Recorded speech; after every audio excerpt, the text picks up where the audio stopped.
I think what was most apparent in the loss against Ireland was Steve's quick insistence to point out afterwards that Ireland had actually kicked a lot more than England, and it was more that they had been better at retaining the ball and then taking their chances. And he's right, because actually England, for a team that like to kick and look to the box kick as a primary outlet, aren't actually very good at retaining it and winning it back. And that comes down to chasers, it comes down to organisation, it comes down to, I guess, fitness in a way. Charlie, why are they not very good at the thing that they want to be really good at? It's kind of inexcusable, isn't it? When it does happen, it kind of it bears fruit. So if you think about the start of the Fiji game, Alex Mitchell hit a high ball, recovered by Johnny May. They go right through Ollie Lawrence. They look like a rugby team. When they score one of their tries because George Ford finds a little pocket of space in the backfield, Marcus Smith runs through, picks it up and scores. It's all about how well you're doing this, and your kicking game as a whole has a lot of different components, and it often holds a mirror up to how, as you say, how fit you are, one, but also how cohesive you are.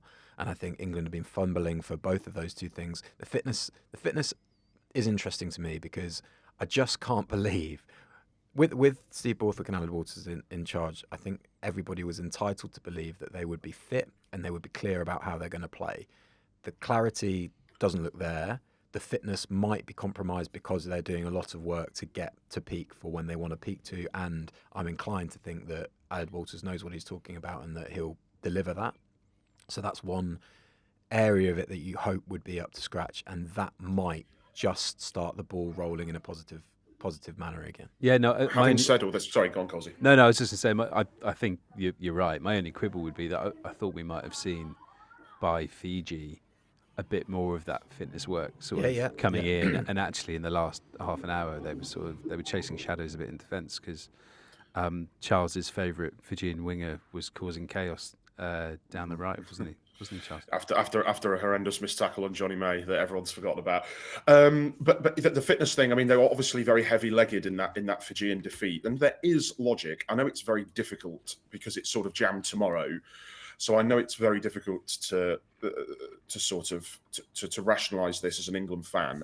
But if what we are led to believe is true, and that they were very heavy-legged and they'd been beasted during those warm-up games with a view to looking ahead for the long term towards the tournament and towards Argentina, then really everything should be okay. I know that's difficult to believe, and it very much might not be.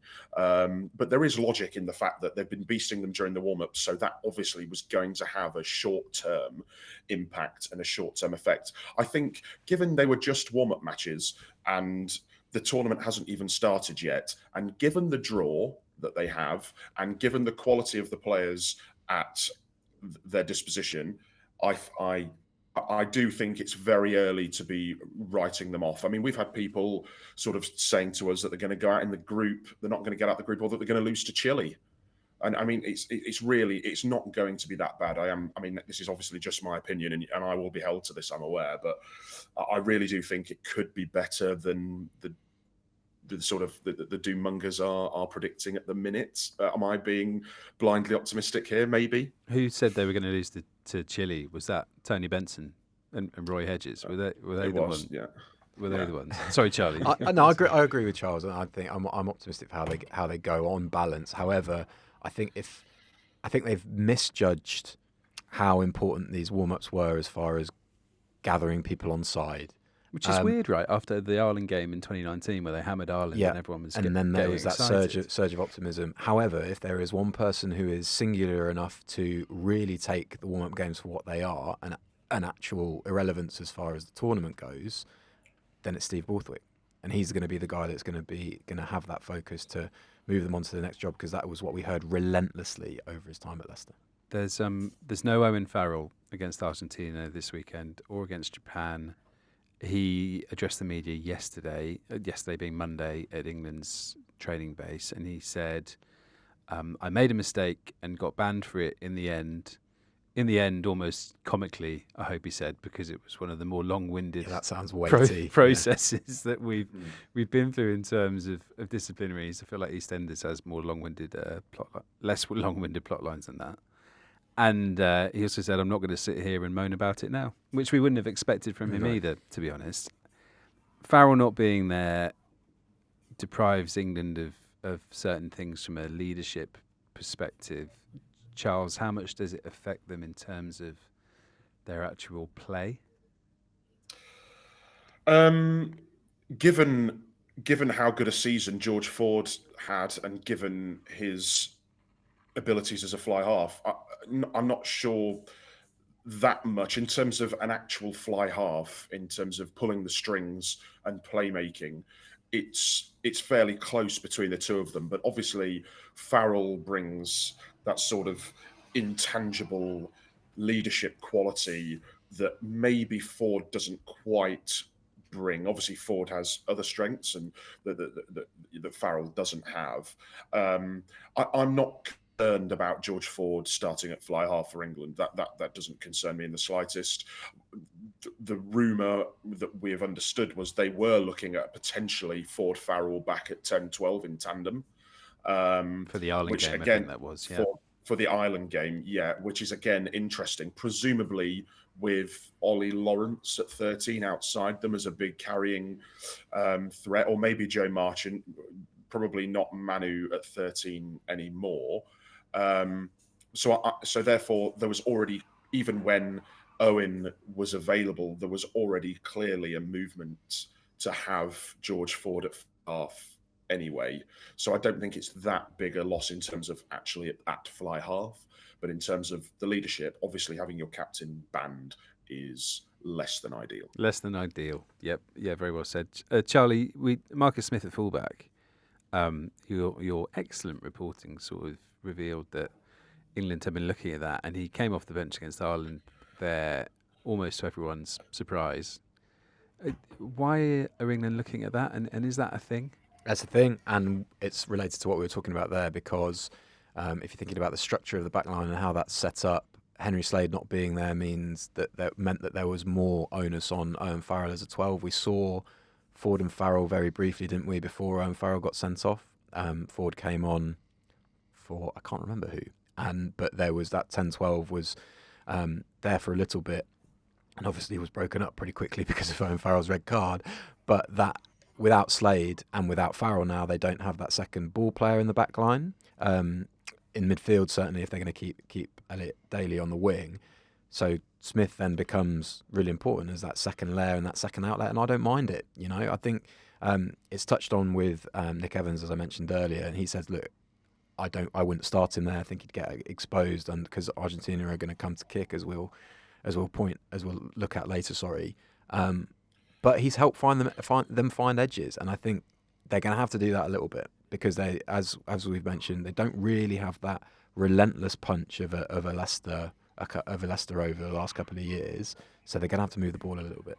Instead of later, we're actually going to look at that right now. Great. What can we expect from Argentina? I think what we've noticed in the Rugby Championship is they're fantastic in terms of clearing out rucks, good breakdown operators, clearly big threats out wide, and they have shifted philosophy over the last 7-8 years towards more of a backline play. But like you've hinted at, Charlie, they do also kick a lot. They kick a lot, kick 30 times at Twickenham in pretty wet conditions, it must be said. But they kick the ball 30 times, just got it up here, and they passed the ball 63 times. England passed the ball 164 times in that game. Quite interesting, sort of that dichotomy of styles. Obviously, England were under a different coaching team then, but they were patient. They will go super hard at rucks with Montoya, Matera, those guys, and that if a little bit of, we saw, you mentioned their sort of attacking expansion there. Again, they went down narrowly, didn't they? In Johannesburg in the South Africa game. Yeah. Some of that stuff in the second half, with them moving the ball to the edges, they've got forwards who are pretty comfortable out wide. Gonzalez being one of them. Yeah. And some of that ball movement was really, really nice. So, you know, you've got two sides actually tacking on layers to their game plan. Argentina are obviously further ahead, but there's going to be a lot of kicking. There's going to be a lot of people going very hard at the breakdown. Deadly goal kicker as well in Emiliano Buffelli, who's probably about a 90% accuracy, I would say. Just to round off this section, a quick prediction for the game. Charles, I'm coming to you first. You're on the hot seat. Are England going to bounce back, or are Argentina going to win this? No, I think England will sneak home. Argentina have been a bit inconsistent. Just to add on to what Charlie said there, I thought in that home loss in Buenos Aires against South Africa, they looked, a bit rudderless, really, and not the Argentina that we know. Their scrum is very much not the beast it once was, and I think England could really have a go there. And if you start to get scrum ascendancy, especially with two teams who, maybe a little bit of confidence and know how cagey and tight this game is going to be, that can go a long way. And I think England will just about get home. But that's mainly because I'm not sure Argentina are quite as consistent and as dangerous as many have billed them as. Charlie? It's dead even with the bookies, which is fairly unusual but very interesting. I think England scrape it as well. I don't think it's going to be an attractive game to watch, certainly in comparison to the ones on this weekend. But yeah, just